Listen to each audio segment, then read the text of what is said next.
Hello, you already know how to create forms directly in WhatsApp with Calendar without having to send users to external websites. But how do you set up this form so it can be sent and answered right inside WhatsApp?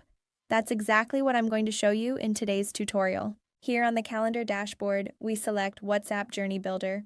We're going to create a new journey. Let's select this option, Forms, and drag it to our panel. Here we can write the message that will be sent along with the form. Now let's select the form. Notice that for me it says no forms available. If you see this, just click refresh. But remember to save your journey first. After clicking refresh, the forms appear here for me. Now I can select the form I want.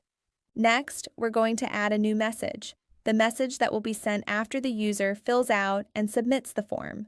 For this, we're going to use the info message block. Let's select it now. Now let's connect here in Next Step for this block. Here I'll write the message the user will receive, and that's it. Our journey is almost complete.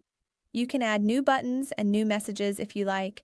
Now to finish, we need to configure an action trigger, the keyword that will activate this journey. To do this, we'll select this icon on the form element, and here we'll type our keyword. This is the word the user will need to type to receive this journey.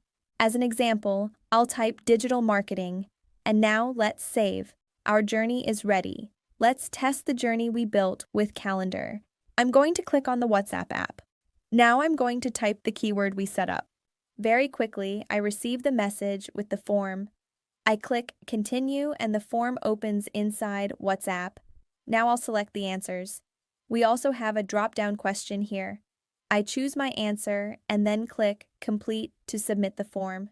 After the form is filled out and submitted, I receive the final message I configured. See how simple it is to set up a form with Calendar inside WhatsApp? I hope you enjoyed this tutorial, and I'll see you in the next video.